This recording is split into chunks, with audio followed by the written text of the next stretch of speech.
Hi, Sherry. I have your scan that you took today compared to your scan from December 10th. So let's just go over some of this stuff, and I think it's important to set a plan for you for your surgery and recovery for surgery, because you definitely are going to have a plan in place. It's going to be mentally tough to go through it anyway, and the recovery. So it's going to be important that you focus on the things that you can control. And, you know, a huge part of that is definitely going to be food and what you're doing with your upper body. All right. And again, all this stuff is easy for me to say because I'm not going through this. I'm also not in pain like you are every day. But anyway. So interestingly enough, let's go over the numbers and we'll talk more about a potential plan. Interestingly enough, you've lost like a significant amount of water weight since December. You were at 97 pounds of water weight, and now that's down to 91.7. You lost almost 3 pounds of water inside your cells, 2.9 pounds, and then you lost 2.5 pounds of water outside your cells. Okay, so that's significant loss in water. Not sure why that happened. Your water levels are still fine. This number needs to be between 0.36 and 0.39. So they are still fine, but a significant amount of water loss. Okay. You lost 1.8 pounds of dry lean mass, which is muscle cells. So almost 2 pounds of muscle cells, which is not ideal at all. It is going to be hard for you to keep your muscle on through all of this. One, you're in pain. And then two, once you have the surgery and the recovery, it's going to take a little bit for you to even get moving any part of your body again, including core and upper body. But it's going to be important. And then you gained 5.4 pounds of body fat since December. Okay? So you lost 7 pounds of lean body mass, 5 of that being water, and then almost 2 of that being muscle. The muscle part is the worst. All right, so your net loss was 1.7 pounds of body loss. So if you look here, 1.7 pounds of body weight loss. You lost 3.7 pounds of skeletal muscle mass. That's your bones and your muscles together. And then you gained 5.4 pounds of body fat. So if you look, this was the D shape that you had in December versus the D shape that you have now. Okay? So with that body fat gain, you gained 3.2% of your body fat. You were at 28.9 in December, and now it's at 32.1. Okay?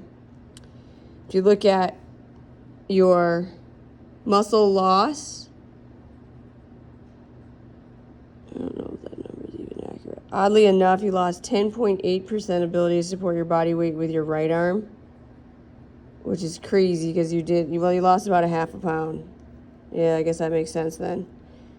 You lost 0.6 pounds of muscle in your right arm alone, almost half a pound. And then you only lost like 0.49% ability to support your body weight with your left arm. You lost 0.26% ability to support your body weight with your trunk. And then your legs is a pretty big loss. You lost 4% ability to support your body weight with your legs, and 3% ability to support your body weight with your left leg, right leg and left leg, which this is expected given how much pain you're in. Okay, but this one is weird. Okay, half a pound of muscle loss in your right arm. All right. So continuing on up here, in December, the recommendation was for you to lose 14.3 pounds of body fat. And now that's up to 21.8. So that's plus 7.5 pounds. Okay. So where did you put that body fat on? You put a half a pound on each arm. You put 2.3 pounds, almost 3 pounds on your trunk. And then you put 0.7 pounds on each leg. And then your visceral fat levels are up 2 levels. Okay? So, moving forward, you're not going to be able to move, and you currently are not able to move like you were able to move during this scan and the previous scans. Due to the lack of movement and the ability to move, you're going to have to adjust your foods accordingly. All right? You're going to, like, as far as that goes, like, you probably will get many less carbs in a day now. All right? Again, these are questions that you can ask your warlock person, or if you want to sit down with Carlene, you could do that. But basically, like, also, your basal metabolic rate is down to 1597, and it was at 1667.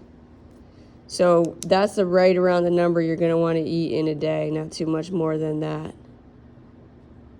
Okay, so I know this sucks, a lot going on with your knee, with surgery coming up, all that sucks, but you can't control any of that, right? And you're doing everything you can control to make it better. So I think it's very, very, very important for you to focus on the things that you can control.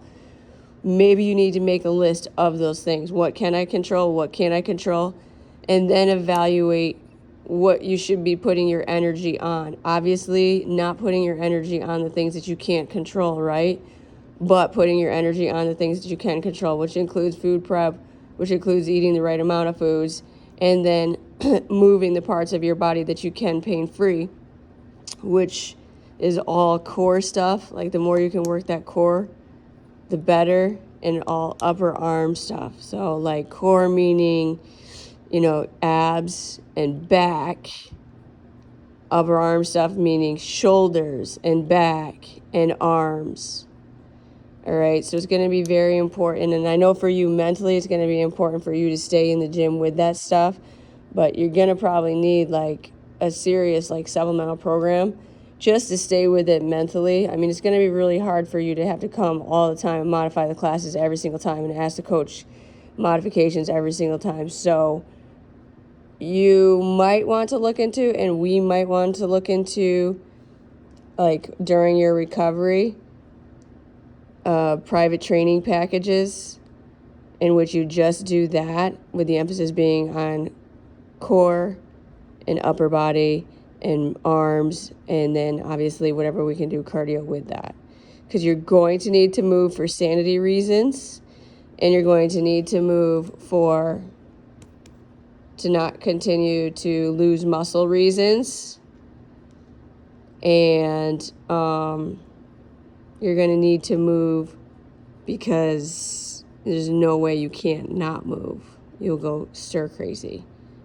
So I hope all this makes sense. Let me know. Let's come up with a plan for post-surgery and when we can get you into the gym for core work and upper body work and how long that'll take. It's going to be important. If you try to go through your rehab of your knee and recovery of your knee without like a serious gym plan, I think it's going to end up throwing you into turmoil, and that concerns me.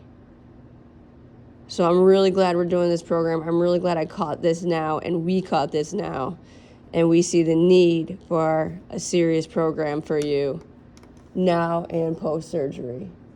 Okay? So let's figure this out.